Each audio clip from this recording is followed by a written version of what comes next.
الحمد لله الحمد لله وحده والصلاة والسلام على من لا نبي بعده وعلى آله وأصحابه الذين أوفوا عهده ونشهد أن لا إله إلا الله وحده لا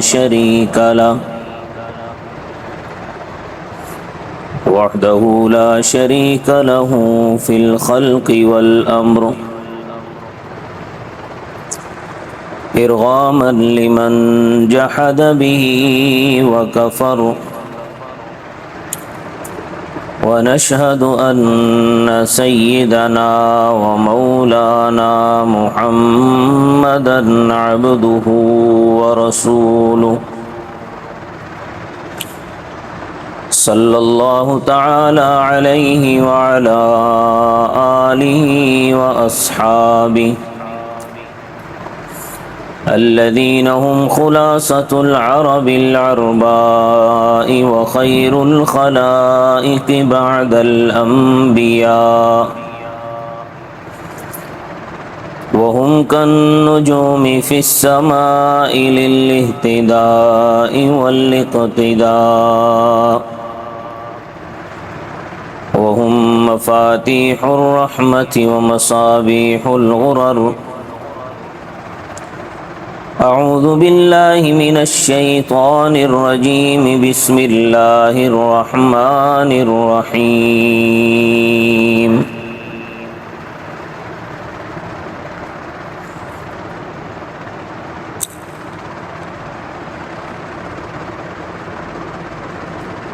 والذين آمنوا وهاجروا وجاهدوا في سبيل الله والذين آووا ونصروا أولئك هم المؤمنون حقا لهم مغفرة ورزق كريم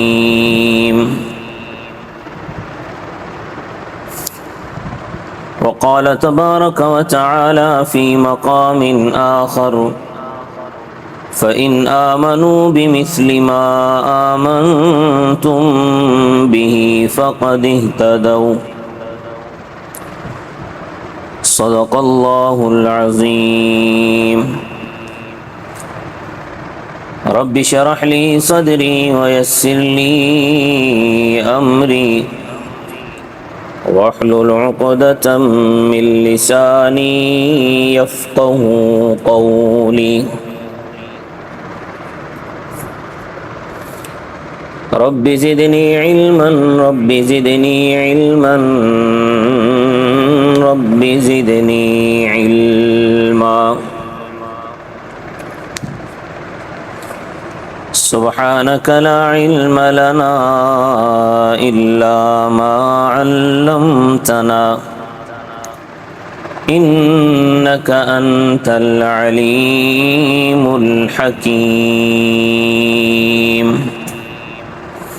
تمام حضرات درود شریف پڑھ لیں اللہم صلی علی محمد وعلی آل محمد كما صليت على إبراهيم وعلى آل إبراهيم إنك حميد مجيد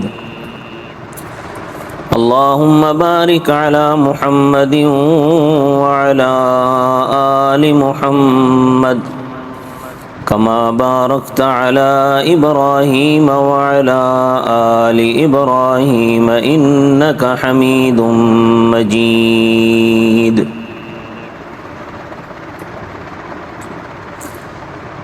معزز سامعین گرامی قدر، محرم الحرام کا مہینہ چل رہا ہے۔ اس مہینے میں اہل بیت کی آڑ میں صحابہ کرام پر طعن و تشنیع کی جاتی ہے،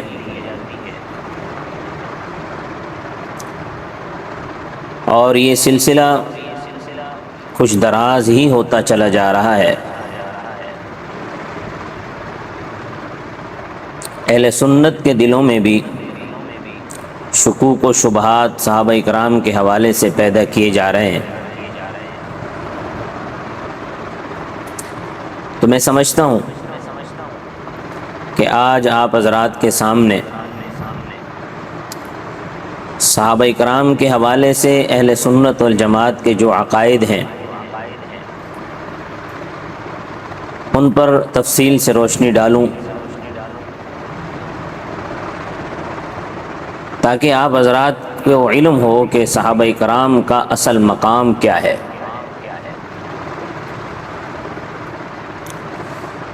سب سے پہلے تو یہ بات ذہن نشین رکھیں کہ اللہ تعالیٰ نے صحابہ کرام رضی اللہ عنہم اجمعین کو جو مقام اور مرتبہ عطا فرمایا ہے، اس مقام تک امت کے باقی افراد عبادتیں اور محنتیں کر کے بھی کبھی نہیں پہنچ سکتے۔ صحابہ کرام رضوان اللہ علیہم اجمعین کے مقام و مرتبے کو قرآن و سنت اور اجماع امت میں بہت ہی خوبصورت انداز میں ذکر کیا گیا ہے، اور اسی پر ہمارا ایمان ہے۔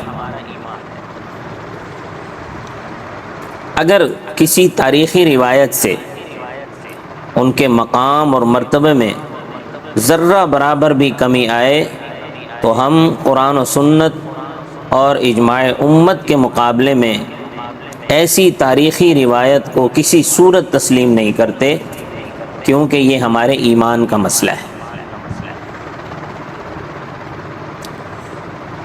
امام احمد بن علی بن حجر العسقلانی رحمہ اللہ تعالی متوفی سن 852 ہجری فرماتے ہیں کہ صحابی کسے کہتے ہیں؟ وہ فرماتے ہیں کہ وَهُوَ مَنْ لَقِيَ النَّبِيَّ صلی اللہ علیہ وسلم مُؤْمِنًا بِهِ وَمَاتَ عَلَى الْإِسْلَامِ۔ ہر اس شخص کو صحابی کہتے ہیں جو نبی کریم صلی اللہ علیہ وسلم سے ایمان کی حالت میں ملے اور حالت اسلام پر ہی فوت ہو جائے یا شہید ہو جائے۔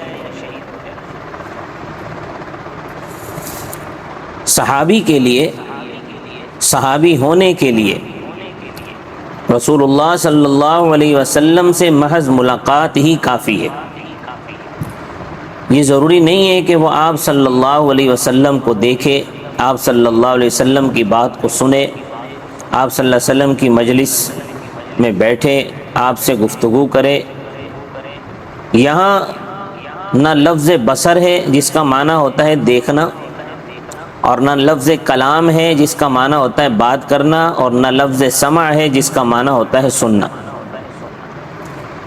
لہذا جو شخص رسول اللہ صلی اللہ علیہ وسلم کی مجلس میں ایمان کی حالت میں صرف شریک ہو جائے وہ صحابی کہلاتا ہے۔ تو میں آپ حضرات کے سامنے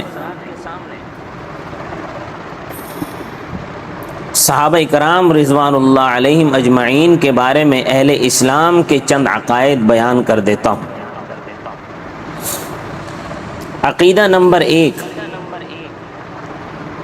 صحابہ کرام رضی اللہ عنہم اجمعین پکے سچے مومن ہیں۔ قرآن کریم میں اللہ رب العزت فرماتے ہیں والذین آمنوا وہاجروا وجاہدوا فی سبیل اللہ والذین آووا ونصروا اولئک هم المؤمنون حقا لہم مغفرۃ ورزق کریم۔ اور جو لوگ اول مسلمان ہوئے اور انہوں نے ہجرت نبویہ کے زمانے میں ہجرت کی اور اللہ تعالیٰ کی راہ میں جہاد کرتے رہے، اور جن لوگوں نے ان مہاجرین کو اپنے یہاں ٹھہرایا اور ان کی مدد کی، یہی پکے مومن ہیں۔ انہی کے لیے آخرت میں بڑی مغفرت اور جنت میں بڑی معزز روزی ہے۔ اس سے معلوم ہوا کہ صحابہ کرام پکے مومن ہیں۔ قرآن نے یہ بیان کر دیا ہے کہ صحابہ پکے مومن ہیں، صحابہ کے ایمان میں کسی قسم کے شک کی گنجائش نہیں ہے۔ عقیدہ نمبر 2، صحابہ کرام رضی اللہ عنہم اجمعین حجت ہیں۔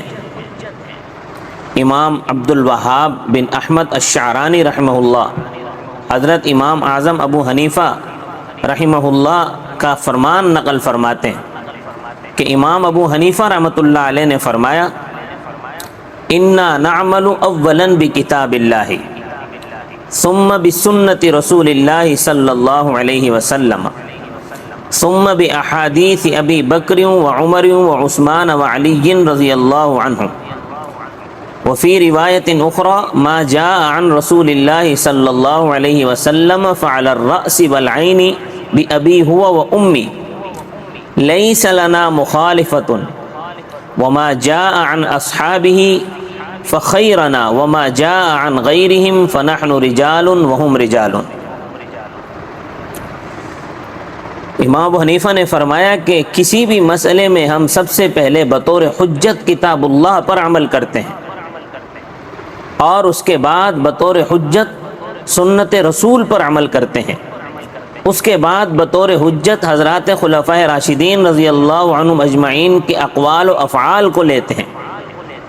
امام صاحب پھر مزید فرماتے ہیں کہ جو بات حضور اکرم صلی اللہ علیہ وسلم سے ثابت ہو جائے تو سر آنکھوں پر میرے ماں باپ آپ پر قربان، آپ صلی اللہ علیہ وسلم کی مخالفت میرے لیے بالکل جائز نہیں ہے۔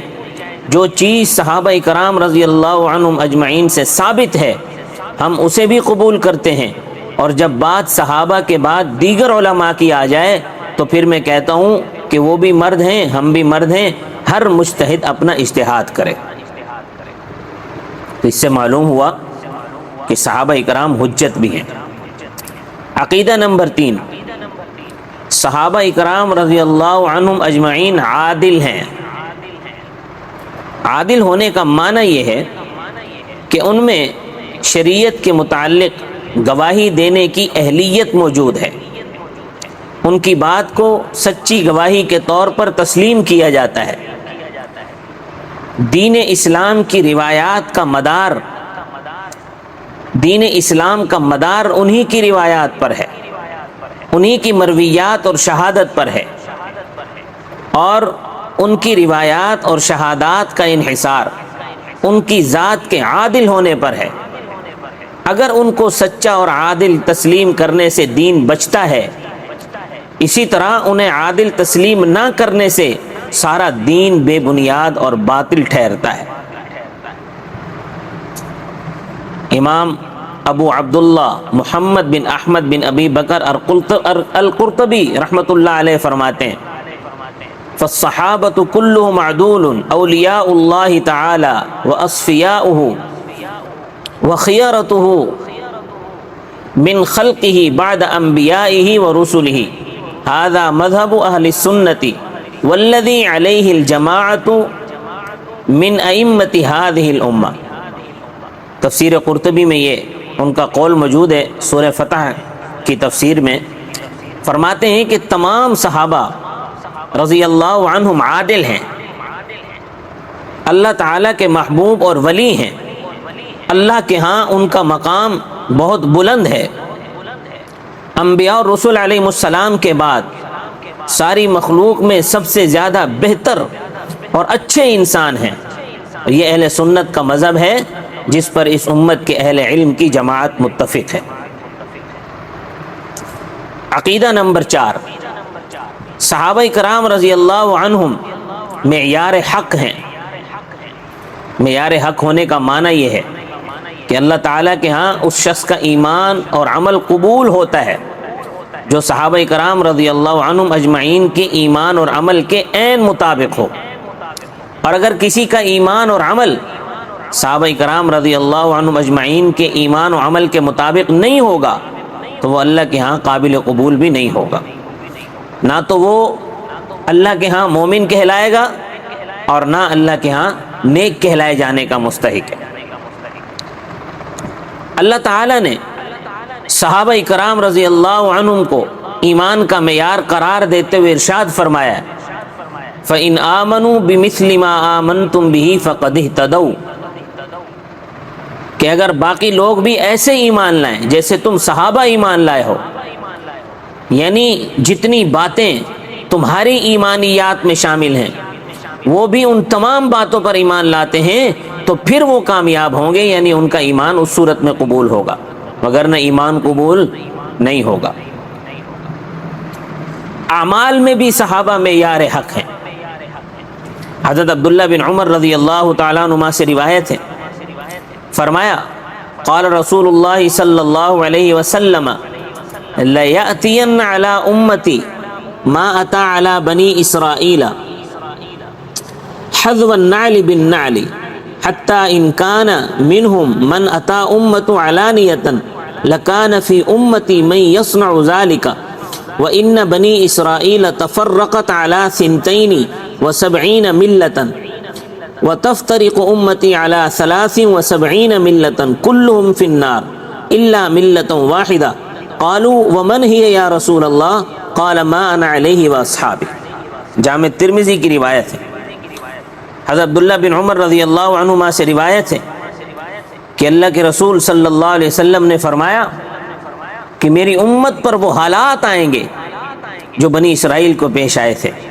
ایک وقت ایسا بھی آئے گا کہ میری امت بنی اسرائیل کے نقش قدم پر چلنا شروع کر دے گی، حتیٰ کہ ان بنی اسرائیلیوں میں سے کسی نے اپنی ماں کے ساتھ اعلانیہ زنا کیا ہوگا تو میرا امتی بھی ویسے ہی کرے گا، یعنی یہ بھی اپنی ماں کے ساتھ اعلانیہ طور پر منہ کالا کرے گا۔ بنی اسرائیل 72 فرقوں میں بٹ گئی تھی، جبکہ میری امت 73 فرقوں میں تقسیم ہو جائے گی۔ ان میں سے ایک نجات پانے والا فرقہ ہوگا، سوائے اس کے ایک کے سوا سارے جہنم میں جائیں گے۔ صحابہ نے پوچھا ہے رسول اللہ وہ کون سا فرقہ ہوگا، وہ خوش نصیب فرقہ کون سا ہوگا جو جہنم میں جانے سے بچ جائے گا؟ آپ صلی اللہ علیہ وسلم نے فرمایا ما انا علیہ واصحابی، جو اس راستے پر چلے گا جس پر میں صحابہ کو لے کر چلا ہوں۔ یہاں واو بمانا ما ہے، جس پر میں صحابہ کے ساتھ چلا ہوں، کیونکہ بہت سے کام ہیں جو نبی صلی اللہ علیہ وسلم کے لیے تو جائز تھے مگر امت کے لیے جائز نہیں ہے۔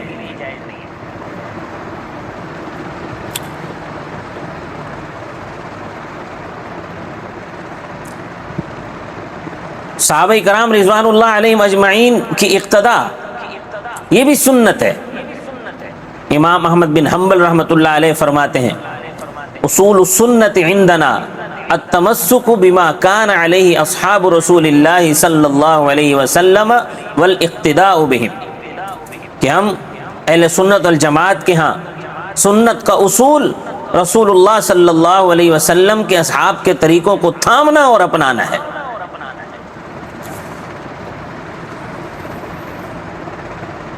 تو اس سے معلوم ہوا کہ ایمان کے ساتھ دین کی سمجھ اور اعمال میں معیار صحابہ کرام رضی اللہ عنہم اجمعین ہے۔ تو جو شخص ان کے نقش قدم پر چلے گا اسی کا عمل اللہ کی بارگاہ میں قبول ہوگا۔ صحابہ کرام رضی اللہ عنہم اجمعین نہ صرف یہ کہ خود ہدایت یافتہ ہیں بلکہ ایسے ہدایت یافتہ ہیں کہ قیامت کی صبح تک انہی کے نقش قدم پر چلنے میں ہدایت رکھی گئی ہے۔ نہ صرف یہ کہ وہ خود کامیاب و کامران ہے بلکہ کامیابی اور کامرانی انہی کے نقش قدم پر چلنے میں رکھ دی گئی ہے۔ عقیدہ نمبر 5، صحابہ کرام تنقید سے بالا تر ہیں۔ صحابہ کرام رضی اللہ عنہم کے تنقید سے بالا تر ہونے کا معنی یہ ہے کہ ان کے کسی قول و فعل پر ایسا تاریخی معاندانہ تبصرہ کرنا جس سے مقصد ان کی شخصیت کو مجروح کرنا ہو یا ان کی شان میں کمی کرنی ہو، ایسی تاریخی بات اور معاندانہ تبصرے کرنا حرام ہے۔ تنقید کی 2 ممکنہ صورتیں بن سکتی ہیں۔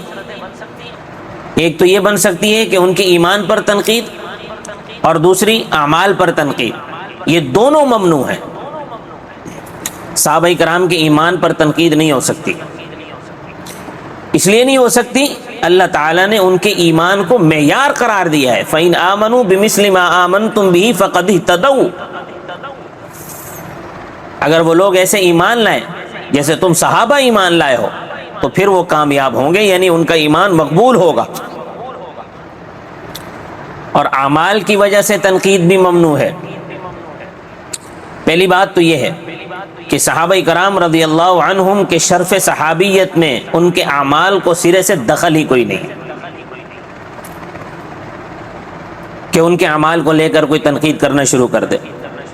دوسری بات یہ ہے کہ جن اعمال کی وجہ سے تنقید کرنی ہے وہ اعمال اللہ نے معاف فرما دیے، تو جن باتوں کو اللہ نے معاف کر دیا ہو انہی باتوں کو لے کر ان پر تنقید کرنا یہ کہاں کی عقل مندی ہے؟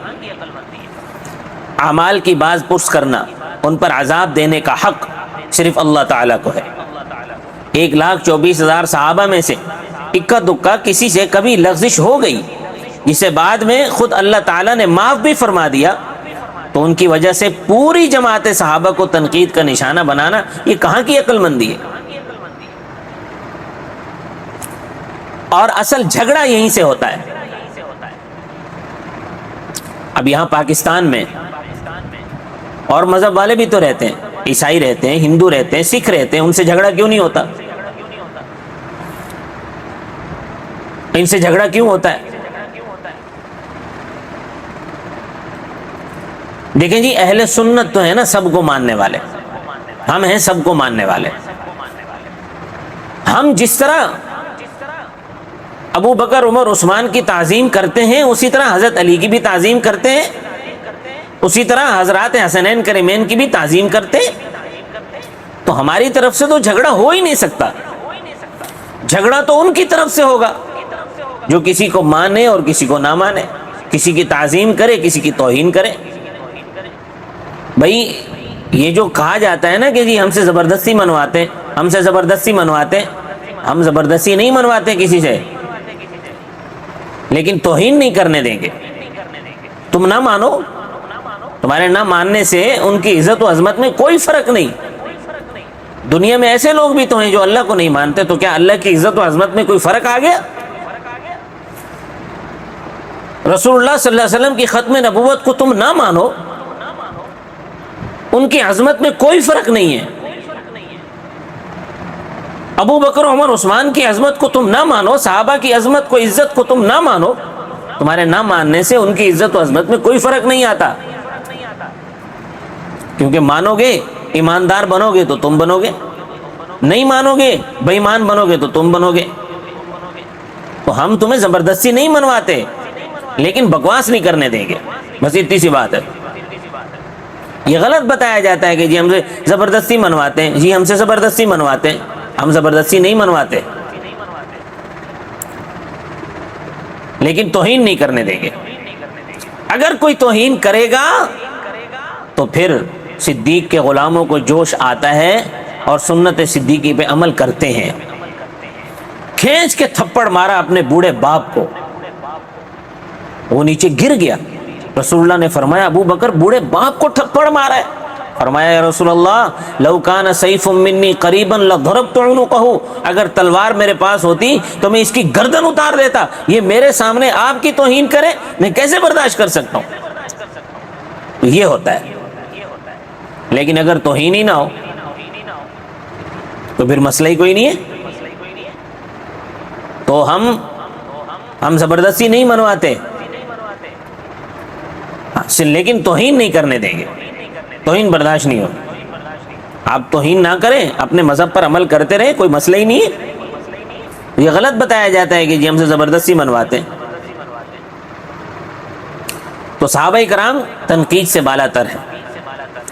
عقیدہ نمبر 6، صحابہ کرام رضی اللہ عنہم کے خدائی انتخاب ہونے کا معنی یہ ہے کہ اللہ تعالیٰ نے جیسے نبوت اور رسالت کے لیے انبیاء اور رسول علیہم السلام کا انتخاب فرمایا، اسی طرح اللہ نے اپنے محبوب صلی اللہ علیہ وسلم کے صحابہ کو بھی خود منتخب فرمایا۔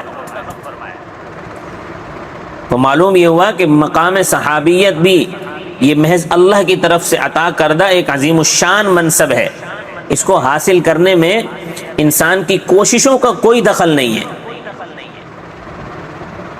حضرت جابر بن عبداللہ رضی اللہ تعالیٰ عنہ روایت کرتے ہیں، فرمایا قال رسول اللہ صلی اللہ علیہ وسلم ان اللہ اختار اصحابی علی جمیع العالمین سوى النبیین والمرسلین واختار لی من اصحابی اربعۃ ابا بکر وعمر وعثمان وعلیا فجعلهم خیر اصحابی وفی اصحابی کلہم خیر۔ حضرت جابر فرماتے ہیں کہ رسول اللہ صلی اللہ علیہ وسلم نے فرمایا کہ اللہ تعالیٰ نے انبیاء اور رسل کے علاوہ تمام عالم میں میرے صحابہ کو پسند فرمایا، اور بطور خاص میرے جانشین بننے کے لیے 4 صحابہ کو پسند فرمایا، یعنی ابو بکر، عمر، عثمان اور علی رضی اللہ عنہم، اور ان کو میرا بہترین ساتھی بنایا۔ میرے تمام صحابہ میں خیر ہی خیر رکھ دی ہے۔ ایک اور روایت ہے، حضرت عبداللہ بن مسعود رضی اللہ تعالیٰ عنہ فرماتے ہیں ان اللہ عز وجل نظر فی قلوب العباد فوجد قلب محمد صلی اللہ علیہ وسلم خیر قلوب العباد فاصطفاہ لنفسہ وابتعثہ برسالاتہ، کہ اللہ تعالیٰ نے لوگوں کے دلوں پر نظر انتخاب فرمائی تو ان میں سے حضرت محمد صلی اللہ علیہ وسلم کے دل مبارک کو سب لوگوں کے دلوں سے بہترین پایا، چنانچہ انہیں نبوت اور رسالت کے لیے منتخب فرمایا۔ پھر اس کے بعد لوگوں کے دلوں پر نظر انتخاب فرمائی۔ ثم نظر فی قلوب العباد بعد قلب محمد فوجد قلوب اصحابہ خیر قلوب العباد فجعلہم وزراء نبیہ صلی اللہ علیہ وسلم۔ فرمایا کہ اس کے بعد پھر لوگوں کے دلوں پر نظر انتخاب فرمائی تو آپ صلی اللہ علیہ وسلم کے صحابہ کرام کے دلوں کو انبیاء اور رسل علیہم السلام کے علاوہ تمام لوگوں کے دلوں میں سب سے اچھا پایا، چنانچہ انہیں اپنے نبی صلی اللہ علیہ وسلم کا رفیق کار بنا دیا۔ تو معلوم ہوا کہ صحابہ کرام انبیاء کی طرح خدائی انتخاب ہیں، اللہ نے انہیں منتخب فرمایا نبی کریم صلی اللہ علیہ وسلم کی رفاقت کے لیے۔ عقیدہ نمبر 7، صحابہ کرام رضی اللہ عنہم اجمعین امت کا افضل ترین طبقہ ہے۔ ان جیسے با کمال اور بے مثال لوگ نہ ان سے پہلے کبھی پیدا ہوئے اور نہ ہی ان کے بعد قیامت تک پیدا ہوں گے۔ ان کے فضل و کمال کا تقاضا یہ ہے کہ ان کے نقش قدم پر چلا جائے۔ حضرت عبداللہ بن مسعود نے جب تابعین کو نصیحت فرمائی تو فرمایا ہر وہ شخص جو کسی طریقے کو اپنانا چاہتا ہو تو اسے چاہیے وہ ان لوگوں کے طریقے کو اپنائے جو دنیا سے جا چکے ہیں، یعنی صحابہ کرام، کیونکہ جو لوگ زندہ ہیں یعنی صحابہ کرام رضی اللہ عنہم کے بعد والے لوگ، ان کے بارے میں قطعی وثوق کے ساتھ یہ نہیں کہا جا سکتا کہ یہ آزمائش اور ابتلا کا شکار نہیں ہوں گے۔ ہاں جو لوگ دنیا چھوڑ کر جا چکے ہیں، حضرت محمد صلی اللہ علیہ وسلم کے صحابہ کرام رضی اللہ عنہم ہیں، جو اس امت کے افضل ترین لوگ ہیں، ان کے دل نیکیوں سے مالا مال ہیں، دین کے مبارک علم کی گہرائیوں میں اتر کر امت کی رہنمائی کرنے والے ہیں، تکلفات کے بجائے سادگی کے خوگر ہیں۔ ایسی عظیم قوم ہے جن کو اللہ نے بطور خاص اپنے نبی صلی اللہ علیہ وسلم کی صحابیت، دین اسلام کی اقامت، اشاعت، حفاظت اور غلبے کے لیے از خود منتخب کیا ہے۔ اس لیے ان کی قدر اور فضیلت کو خوب اچھی طرح پہچانو، ان کے نقش قدم پر چلو اور ان جیسے اخلاق و کردار اپنانے کی پوری کوشش کرو، یقیناً وہ لوگ سیدھے جنت میں جانے والے راستے پر گامزن تھے۔ یہ حضرت عبداللہ ابن مسعود نے نصیحت فرمائی۔ صحابہ کرام سے برابری ناممکن ہے۔ حضرت سعید بن زید رضی اللہ تعالیٰ عنہ فرماتے ہیں لمشہد رجل منہم مع رسول اللہ صلی اللہ علیہ وسلم یغبر فیہ وجہ خیر من عمل احدکم عمرہ ولو عمر عمر نوح۔ فرماتے ہیں کہ خدا کی قسم، صحابہ کرام رضی اللہ عنہم میں سے جو صحابی رضی اللہ عنہ نبی کریم صلی اللہ علیہ وسلم کے ہمراہ کسی غزوے میں شریک ہوئے، جہاں کی گرد و غبار ان کے کپڑوں اور جسم پر پڑی ہو، اس صحابی رضی اللہ عنہ کا یہ عمل تمہارے یعنی صحابہ کرام کے علاوہ عام لوگ مراد ہیں، یعنی تمہارے زندگی بھر کے تمام اعمال حسنہ سے بہتر ہے، اگرچہ تم میں سے کسی کو عمر نوح یعنی 1000 سال عمر بھی دے دی گئی ہو، وہ 1000 سال تک نیک اعمال کرتا رہے تب بھی صحابی کے برابر اجر و ثواب حاصل نہیں کر سکتا۔ کیوں؟ کہ صحابہ کرام کی جو فضیلت ہے اس کی وجہ صحابیت ہے۔ امام فخر الدین رازی فرماتے ہیں وَإِنَّمَا كَانَ السَّبْقُ مُوجِبًا لِلْفَضِيلَةِ لِأَنَّ إِقْدَامَهُمْ عَلَى هَذِهِ الْأَفْعَالِ يُوجِبُ اقتداء غَيْرِهِمْ بِهِمْ، کہ صحابہ کرام رضی اللہ عنہم اجمعین کا شرف صحابیت پا کر پوری امت میں سب سے پہلے تمام افعال خیر کرنا ان کی فضیلت کو ثابت کرتا ہے، کیونکہ صحابہ اولین طور پر عمل کرنے والے تھے۔ جب قرآن نازل ہو رہا تھا، احادیث رسول اللہ کہی جا رہی تھی، اللہ کی طرف سے احکام نازل ہو رہے تھے، رسول اللہ کی طرف سے احکام بتائے جا رہے تھے، تو ان احکام پر سب سے پہلے عمل کرنے والے صحابہ کرام تھے، اور یہی ان کی فضیلت ہے۔ اسی فضیلت کے اعتبار سے حضرت معاویہ بن ابی سفیان بھی افضل ہیں۔ حضرت امام ربانی شیخ احمد سرہندی بن شیخ عبد الاحد فاروقی المعروف مجدد الفسانی رحمۃ اللہ علیہ فرماتے ہیں کہ حضرت عبداللہ بن مبارک رحمہ اللہ سے پوچھا گیا کہ حضرت معاویہ بن ابی سفیان رضی اللہ عنہما افضل ہیں یا عمر بن عبد العزیز رحمہ اللہ، تو انہوں نے جواب دیا کہ وہ گرد و غبار جو رسول اللہ صلی اللہ علیہ وسلم کے ساتھ حضرت امیر معاویہ رضی اللہ عنہ کے گھوڑے کی ناک میں پڑی ہے، وہ خاک بھی حضرت عمر بن عبد العزیز رحمہ اللہ سے کئی گنا بہتر اور افضل ہے۔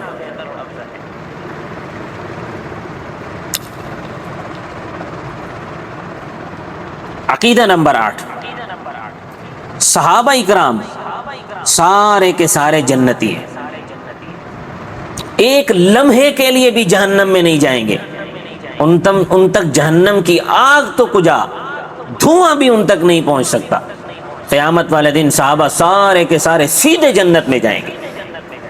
سورۃ الحدید میں اللہ پاک نے ارشاد فرمایا وَمَا لَكُمْ أَلَّا تُنْفِقُوا فِي سَبِيلِ اللَّهِ وَلِلَّهِ مِيرَاثُ السَّمَاوَاتِ وَالْأَرْضِ، تمہارے لیے آخر کون سی معقول وجہ ہے کہ تم اللہ کے راستے میں خرچ نہیں کرتے؟ وَلِلَّهِ مِيرَاثُ السَّمَاوَاتِ وَالْأَرْضِ، حالانکہ آسمانوں اور زمینوں کا آخر میں وہی اکیلا وارث رہ جائے گا۔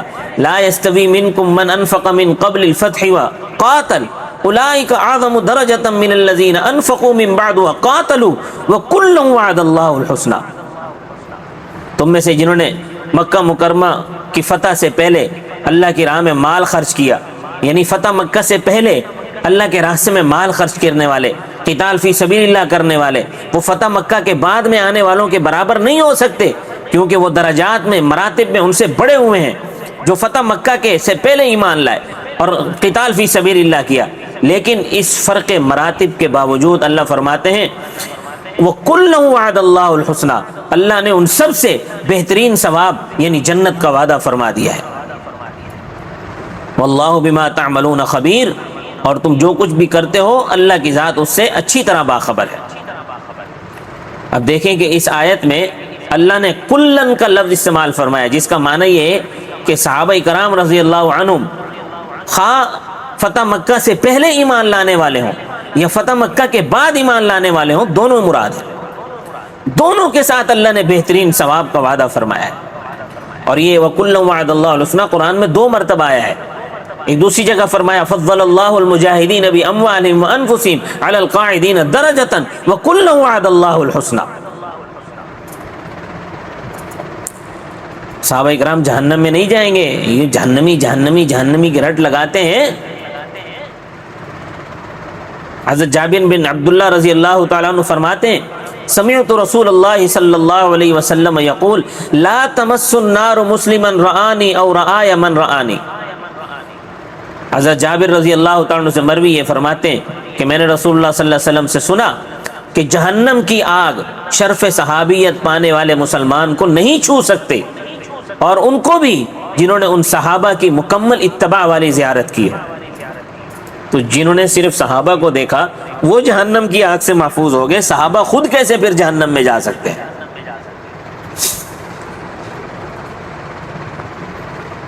عقیدہ نمبر 9، صحابہ کرام محفوظ ہیں۔ محفوظ ہونے کا معنی یہ ہے کہ اگر ان سے بشری تقاضوں کے مطابق کوئی گناہ ہو بھی جائے تو اللہ تعالیٰ ان کے ذمے وہ گناہ باقی نہیں رہنے دیتا، بلکہ دنیا میں اس گناہ سے معافی اور اس گناہ سے ملنے والے اخروی عذاب سے ان کو محفوظ فرما لیتے ہیں۔ قرآن کریم میں فرمایا سورہ آل عمران میں وَلَقَدْ صَدَقَكُمُ اللَّهُ وَعْدَهُ إِذْ تَحُسُّونَهُم بِإِذْنِهِ حَتَّى إِذَا فَشِلْتُمْ وَتَنَازَعْتُمْ فِي الْأَمْرِ وَعَصَيْتُمْ مِنْ بَعْدِ مَا أَرَاكُمْ مَا تُحِبُّونَ مِنْكُمْ مَنْ يُرِيدُ الدُّنْيَا وَمِنْكُمْ مَنْ يُرِيدُ الْآخِرَةَ ثُمَّ صَرَفَكُمْ عَنْهُمْ لِيَبْتَلِيَكُمْ وَلَقَدْ عَفَا عَنْكُمْ۔ یہ جب غزوہ احد میں مسلمان مورچہ چھوڑ کر آ گئے تھے، اس پر اللہ نے پہلے سرزنش کی ہے، پھر فرمایا وَلَقَدْ عَفَا عَنْكُمْ، اللہ نے تم کو معاف کر دیا ہے۔ تو جب اللہ نے معاف فرما دیا ہے تو پھر ہم اور تم کون ہوتے ہیں صحابہ پر تنقید کرنے والے؟ دوسرے مقام پر اللہ پاک نے ان کی معافی کا اعلان یوں فرمایا ان الذین تولوا منکم یوم التقى الجمعان انما استزلهم الشیطان ببعض ما کسبوا ولقد عفا اللہ عنهم۔ غزوہ احد والے دن کے بارے میں بھی ہے یہ بھی کہ جب دو فوجوں کی لڑائی، باہمی لڑائی والے دن جو لوگ تم میں سے پیچھے ہٹ گئے، شیطان نے انہیں ان کے بعض یعنی پہلے والے گناہوں کی وجہ سے بہکایا، یقیناً اللہ تعالیٰ نے انہیں اس کی بھی معافی دے دی۔ بے شک اللہ کی ذات بخشنے والی اور بردبار ہے۔ ایک اور مقام پر اللہ تعالیٰ ان پر اپنی مہربانیوں کا ذکر فرماتے ہیں لقد تاب اللہ علی النبی والمہاجرین والانصار الذین اتبعوه فی ساعة العسرة من بعد ما کاد یزیغ قلوب فریق منهم ثم تاب اللہ علیہم انہ بہم رؤوف الرحیم۔ حقیقت یہ ہے کہ اللہ تعالیٰ نے نبی کریم اور مشکل وقت میں ان کا ساتھ دینے والے مہاجرین و انصار پر نظر رحمت فرمائی۔ وہ ایسا مشکل وقت تھا کہ جب یہ اندیشہ ہونے لگا کہ ان میں سے ایک گروہ کے دل ڈگمگا جائیں گے، اللہ تعالیٰ نے ان کے حال پر مہربانی فرمائی، یقیناً وہ ذات ان کے لیے بہت شفیق اور مہربان ہے۔ عقیدہ نمبر 10، صحابہ کرام کا اجماع معصوم ہے۔ صحابہ کرام اگرچہ فردن فردن گناہوں سے محفوظ ہیں، لیکن جب کسی بات پر متفق ہو جائیں یعنی صحابہ کا اجماع ہو جائے تو وہ اجماع پیغمبر صلی اللہ علیہ وسلم کی ذات کی طرح معصوم ہوتا ہے۔ ان کی مثال چاند ستاروں جیسی ہے، یعنی جب تک ستارے اپنی جگہ پر ہوں، اپنی اپنی جگہ پر ہوں تو چمکدار ہوتے ہیں، لیکن جب سب ایک جگہ جمع ہو جائیں تو چاند کی طرح روشن ہو جاتے ہیں۔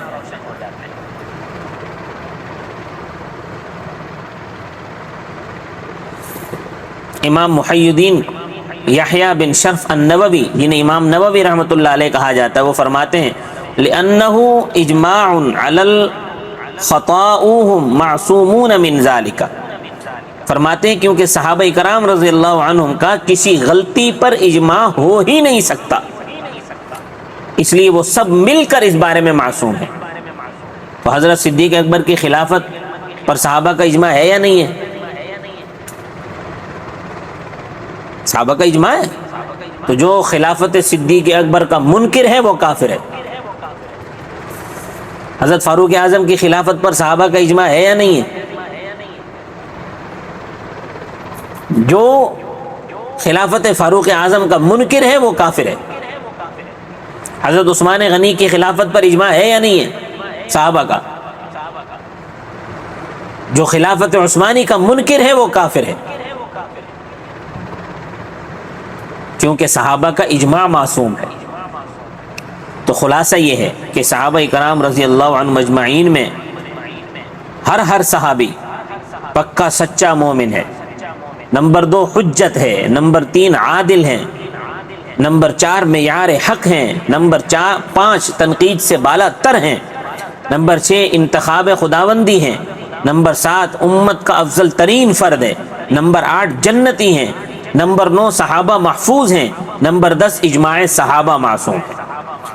اللہ تعالی ہمیں صحابہ کرام رضی اللہ عنہم کی سچی محبت، اطاعت اور عقیدت عطا فرمائے اور ان کے نقش قدم پر چلنے کی توفیق نصیب فرمائے، اور قیامت والے دن ہمارا حشر بھی اللہ پاک صحابہ کرام کے ساتھ فرمائے۔ وما علینا الا البلاغ المبین۔